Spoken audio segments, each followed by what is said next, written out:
Sinister stories. In the quiet town of Crosswood, nestled between dense woods and rolling hills, lived the Peterson family. They were a happy family, living the American dream, including the white picket fence. One ominous night, a chilling wind whispered through the trees as darkness enveloped their quaint home. Unbeknownst to them, a shadowy figure had been watching from the edge of the forest. As the clock struck midnight, the once silent night erupted with the shattering of glass. Startled, the Petersons awoke to the ominous sound, and panic set in as they frantically searched for the source. Unsettled, they dismissed it as a stray branch or perhaps an animal. The family returned to uneasy slumber, unaware that malevolent eyes were fixed upon them. Slowly and stealthily, the intruder crept through the house, leaving no trace. The air thickened with a sense of foreboding as the intruder's sinister presence lingered in each room. Creaks echoed through the hallway as the figure moved toward the bedrooms. Mrs. Peterson stirred awake, feeling an unsettling chill. She nudged her husband, who dismissed her fears as mere imagination. However, as the bedroom door creaked open, the truth unfolded before their terrified eyes. A shadowy silhouette loomed at the foot of their bed. Frozen with fear, the Petersons could barely make out the intruder's face, concealed by darkness and a malevolent intent. In a desperate attempt to escape, the Petersons fled to their children's room, only to find the door locked from the inside. Panic escalated as they pounded on the door, pleading with their children to open it. Unsettling silence as no answer at the door, chilling their souls as the intruder reveled in their fear. With each passing moment, the stranger created more and more fear on the family. The stranger spoke in a sinister whisper, revealing an eerie knowledge of the family's deepest secrets. The family realized the intruder was not merely after their possessions, but sought to torment and break their spirits. The family ran from room to room, trying to hide and hopefully find their children while trying to evade the intruder. The intruder bore a large knife and toyed with the family by pretending to get closer and closer. This carried on for a short while. The family's fear transformed into determination and anger. They devised a plan to confront the intruder and protect their home. Armed with whatever they could find, they moved through the house like shadows in the dark. Finally, they cornered the intruder, who turned to face them with an unsettling grin. The atmosphere crackled with tension as the family demanded an explanation for the nightmarish invasion. The intruder gave no response, which was leaving them with more questions than answers. The intruder, in a deep whisper, reminded the Petersons about the children. He proclaimed they should probably check under their beds. As the Petersons stared at one another, the intruder charged by them, disappearing around the corner, almost as if he had vanished into thin air, leaving the Petersons bewildered and haunted by the enigma that had just unfolded. The Petersons quickly broke down the door to their children's room, only to find them bound and gagged, lying under their beds with tears flowing from their eyes. The children appeared unharmed physically, but how to comfort the emotional scars and fear were something different. As dawn approached, the once silent town of Crosswood remained oblivious to the terror that had transpired within the Petersons' walls. The police finally arrived and searched the house, not to find anyone there. The police saw the broken window and just exclaimed the intruder must have left the same way he came in, leaving the family perplexed and searching for answers from the police that just never came. Weeks passed, but the Petersons couldn't shake the feeling that they were being watched. The shadows seemed to whisper secrets, and the wind carried eerie echoes of that fateful night. The town, blissfully unaware, continued its peaceful existence while the Petersons grappled with the lingering fear that their home was forever tainted by the mysterious intruder. Despite their best efforts to return to a sense of normalcy, the Petersons found themselves haunted by the ghostly presence that had invaded their lives.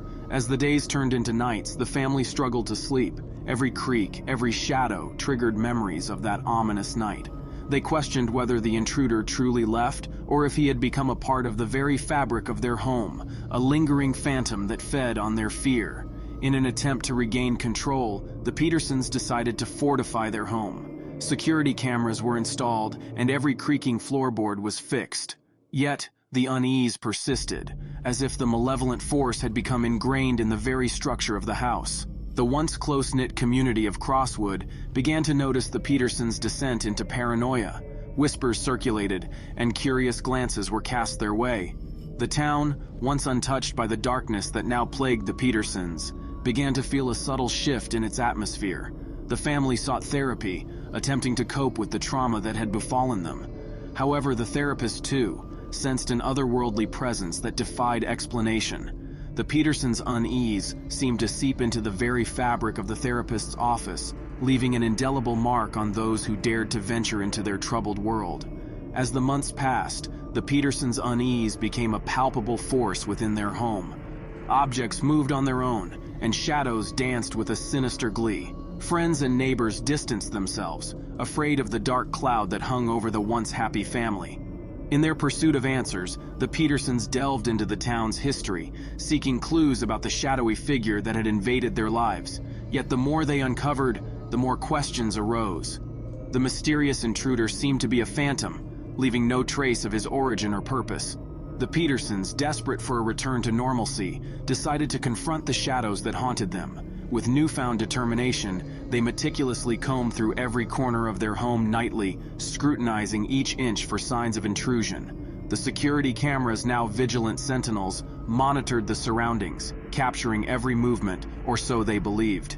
Days turned into nights, and the Petersons, haunted by both the memories of the intruder and the uncertainty of their safety, persisted in their pursuit of answers. Yet, the security footage yielded no evidence of any supernatural presence. The once foreboding creaks and shadows seemed to dissipate, leaving behind a deceptive calm. The family, torn between the reality they saw on the screens and the lingering unease in their hearts, questioned whether the malevolent force was ever truly there, or if it had been a manifestation of their collective fear. Doubt, a poison seeping into their minds, strained the bonds that once held them together. Crosswood, oblivious to the family's internal struggle, carried on with its peaceful existence. The once close-knit community, now a distant specter, cast sidelong glances at the Petersons, whispering rumors about their descent into paranoia.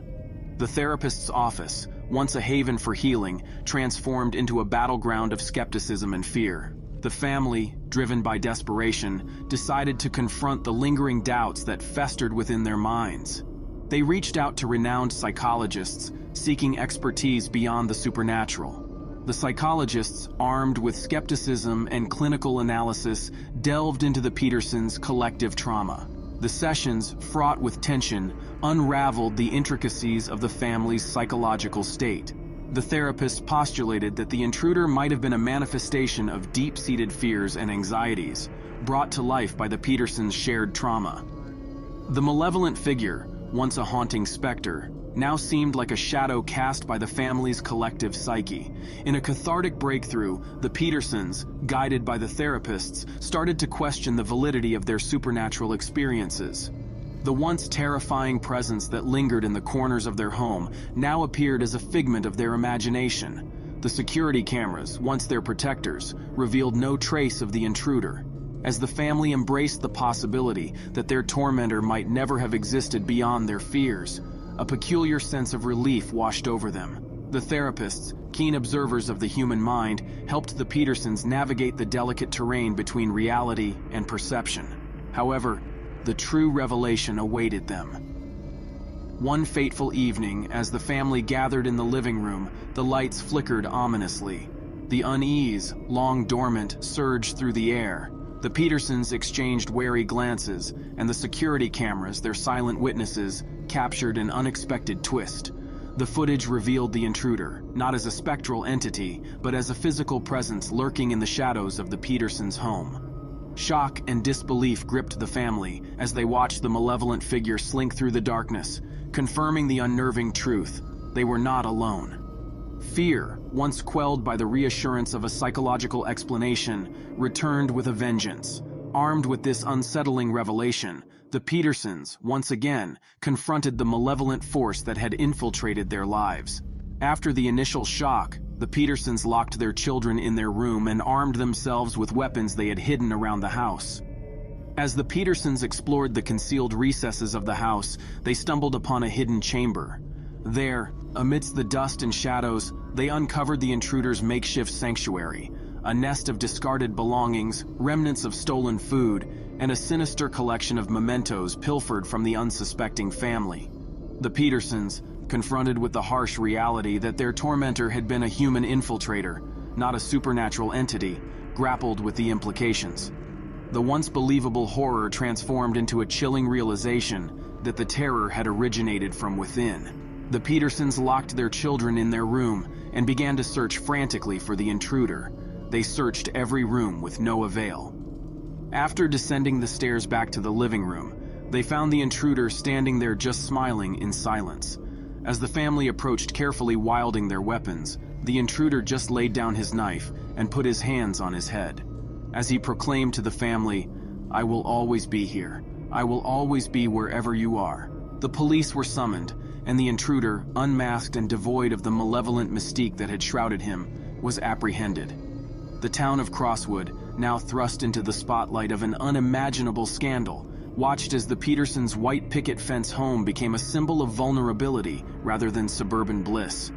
The stranger, whose identity was still a mystery, while his silence continued since he spoke those words, until given an opportunity to speak in front of a live crowd, repeated the same words.